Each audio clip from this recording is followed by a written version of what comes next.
Hello students, स्वागत है आपका मेरे यूट्यूब चैनल अर्बन क्लासेस पर, जिस पर आज हम शुरू करने जा रहे हैं एक नया टॉपिक। और वो क्या है? वाच्य यानी कि वॉइस। स्टूडेंट्स, अगर आपने टेंसेस को बहुत अच्छे से कर लिया है और समझ लिया है तो इस टॉपिक को करना आपके लिए बहुत ही आसान होने वाला है। तो चलिए शुरू करते हैं। वॉइस। तो वॉइस है क्या?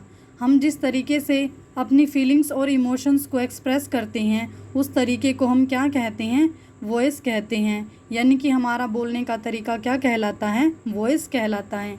वॉइस दो तरह की होती है। सबसे पहले एक्टिव वॉइस और दूसरा है पैसिव वॉइस। एक्टिव वॉइस में क्या होता है? सबसे पहले हम सब्जेक्ट का यूज़ करते हैं, उसके बाद हम वर्ब और उसके बाद हम ऑब्जेक्ट का यूज़ करते हैं। यानी कि एक्टिव वॉइस में मेन रोल किसका होता है? सब्जेक्ट का होता है, यानी कि जो काम कर रहा है। जैसे कि मैं आपसे कहूँ, मैं आपको पढ़ा रही हूँ, यहाँ पर मेन रोल किसका है? मेरा, क्योंकि आपको पढ़ाने का काम कौन कर रहा है? मैं कर रही हूँ। तो यहाँ पर मेन रोल हमारा सब्जेक्ट का है।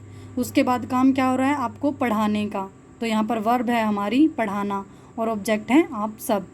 तो मैं आपको पढ़ा रही हूँ, ये हमारा एक्टिव वॉइस का सेंटेंस है। और अगर मैं इसी बात को ऐसे कहूँ कि आपको पढ़ाया जा रहा है मेरे द्वारा, तो यहाँ पर मेन रोल किसका है? आप सबका। यानी कि काम क्या हो रहा है? आपको पढ़ाने का, और कर कौन रहा है? मैं कर रही हूँ। यानी कि काम भी वही हो रहा है, कर भी वही इंसान रहा है, सिर्फ और सिर्फ क्या चेंज हुआ है? हमारा कहने का तरीका।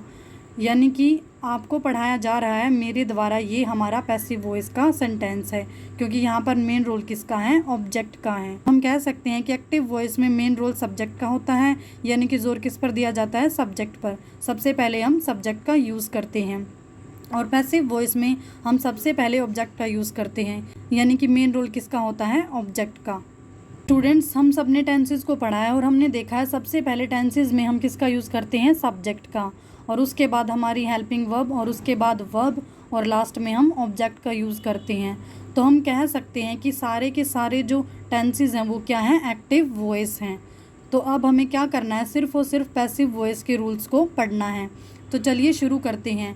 पैसिव वॉइस में क्या होता है? इसकी मेन पहचान क्या है?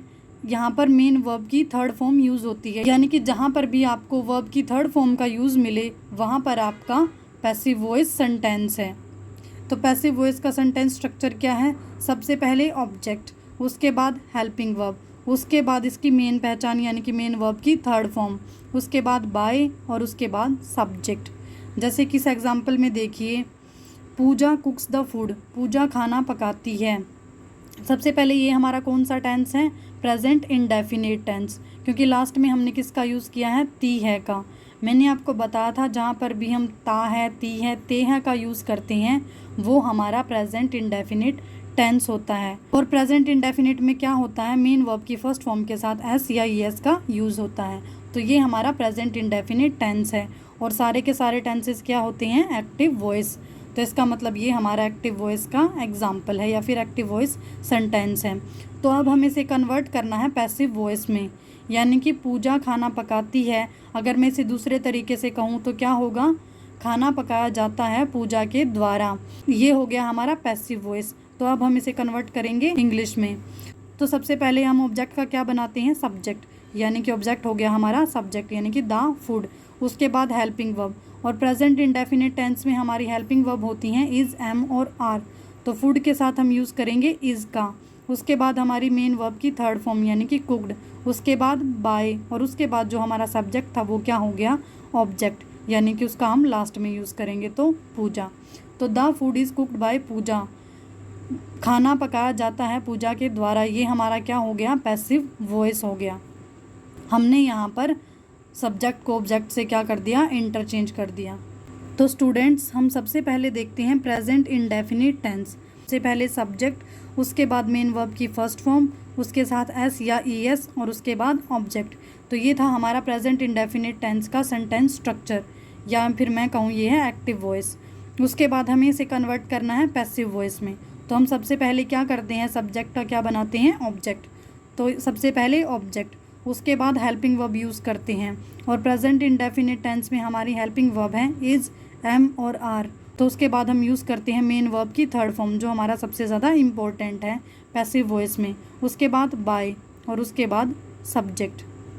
जैसे कि एग्जाम्पल देखिए, एग्जाम्पल है ही प्लेज क्रिकेट, वह क्रिकेट खेलता है। तो यहाँ पर क्रिकेट हमारा क्या है, ऑब्जेक्ट है, तो इसे हम सब्जेक्ट की जगह पर यूज़ करेंगे। तो सबसे पहले क्रिकेट, उसके बाद हेल्पिंग वर्ब इज़, और उसके बाद मेन वर्ब की थर्ड फॉर्म, उसके बाद बाय, और उसके बाद जो हमारा सब्जेक्ट था वो क्या बन गया, ऑब्जेक्ट। अब जो ही, शी, आई और वी और दे, ये सब क्या है, हमारे पर्सनल प्रोनाउंस हैं। जब हम इनका सब्जेक्ट की जगह पर यूज़ करते हैं तो ये एज इट इज़ रहते हैं, यानी कि ही रहेगा, शी ही रहेगा, और आई ही रहेगा। लेकिन अगर हम इनका सब्जेक्ट की बजाय ऑब्जेक्ट की जगह पर यूज़ करेंगे तो क्या होगा, ही हमारा हिम में कन्वर्ट होगा, और शी हमारा हर में, दे दैम में, और वी अस में, और आई हमारा मी में कन्वर्ट होगा। तो ये थे हमारे पर्सनल प्रोनाउंस के रूल्स। तो चलिए अब करते हैं हम नेगेटिव का सेंटेंस स्ट्रक्चर। तो नेगेटिव में क्या होगा, सिर्फ और सिर्फ नोट ऐड होगा। तो प्रेजेंट इंडेफिनिट टेंस में नेगेटिव का सेंटेंस स्ट्रक्चर क्या था, सबसे पहले सब्जेक्ट, उसके बाद हेल्पिंग वर्ब डू और डज, उसके बाद नेगेटिव है इसलिए हम नोट का यूज़ करते थे, उसके बाद मेन वर्ब की फर्स्ट फॉर्म, और उसके बाद हमारा ऑब्जेक्ट। तो ये था हमारा एक्टिव वॉइस। अब हमें बनाना है इसे पैसिव वॉइस। तो सबसे पहले हम यूज़ करेंगे ऑब्जेक्ट का, उसके बाद हेल्पिंग वर्ब जो कि प्रेजेंट इंडेफिनिट टेंस में है, इज़, एम और आर, उसके बाद नेगेटिव है तो हम नोट का यूज़ करेंगे। उसके बाद पैसिव वॉइस में हमेशा यूज़ करते हैं हम मेन वर्ब की थर्ड फॉर्म, उसके बाद बाय, और उसके बाद हमारा सब्जेक्ट। इस एग्जाम्पल को देखिए, एग्जाम्पल है सी डज नॉट लाइक बुक्स। तो यहाँ पर बुक्स हमारा क्या है, ऑब्जेक्ट है, और इसका यूज़ हम किसकी जगह पर करेंगे, सब्जेक्ट की जगह पर। तो सबसे पहले बुक्स, उसके बाद ये हमारा प्लूरल है तो हम हेल्पिंग वर्ब आर का यूज़ करेंगे क्योंकि ये हमारा प्रेजेंट इंडेफिनिट टेंस है। उसके बाद नेगेटिव है तो हम नोट का यूज़ करते हैं। उसके बाद पैसिव वॉइस में हम हमेशा क्या करते हैं, मेन वर्ब की थर्ड फॉर्म का यूज़ करते हैं। उसके बाद बाय, उसके बाद सी हमारा किस में कन्वर्ट हो गया, हर में, क्योंकि मैंने आपको बताया था कि पर्सनल प्रोनाउन शी जब ऑब्जेक्ट की जगह पर यूज़ होता है तो वो किस में कन्वर्ट होता है, हर में कन्वर्ट होता है। तो books are not like by her, तो हमने एक्टिव वॉइस को पैसिव वॉइस में बदल दिया। अब नेक्स्ट है हमारा इंटेरोगेटिव।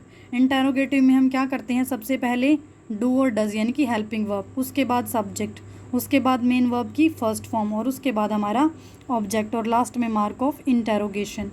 तो ये था हमारा प्रेजेंट इंडेफिनिट टेंस में इंटेरोगेटिव का सेंटेंस स्ट्रक्चर, यानी कि हम कह सकते हैं ये हमारा एक्टिव वॉइस। अब हमें इसे कन्वर्ट करना है पैसिव वॉइस में। तो सबसे पहले हम यूज़ करेंगे हेल्पिंग वर्ब यानी कि इज़, एम और आर, उसके बाद ऑब्जेक्ट, उसके बाद पैसिव में यूज़ करते हैं मेन वर्ब की थर्ड फॉर्म, उसके बाद बाय, और उसके बाद हमारा सब्जेक्ट, लास्ट में मार्क ऑफ इंटेरोगेशन।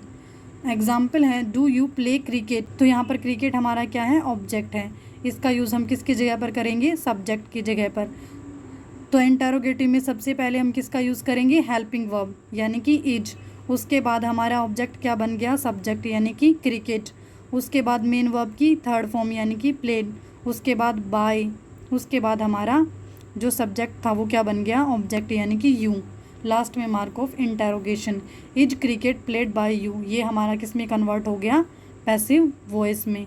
स्टूडेंट, इसी तरह हम डबल इंटेरोगेटिव का सेंटेंस स्ट्रक्चर बना सकते हैं, क्योंकि डबल इंटेरोगेटिव में क्या होता है, सबसे पहले हम यूज़ करते हैं WH फैमिली का, और जब हम WH फैमिली लगाकर उस एक्टिव वॉइस को पैसिव वॉइस में कन्वर्ट करेंगे तो क्या होगा, पैसिव वॉइस में भी हम सबसे पहले WH फैमिली का यूज़ करेंगे, उसके बाद सेम इंटेरोगेटिव की तरह इज़, एम, आर, उसके बाद ऑब्जेक्ट, उसके बाद जो पैसिव वॉइस की मेन पहचान है मेन वर्ब की थर्ड फॉर्म, उसके बाद बाय, और उसके बाद सब्जेक्ट, और लास्ट में मार्क ऑफ इंटेरोगेशन। स्टूडेंट्स, इसका एग्जाम्पल आपको खुद करना है। तो साथ के साथ हमने टेंसेस को भी रिवाइज कर लिया है। उम्मीद है आपको क्लासेस समझ आ रही होंगी। बाकी हम कंटिन्यू करते हैं कल। आज के लिए बस इतना ही। जय हिंद।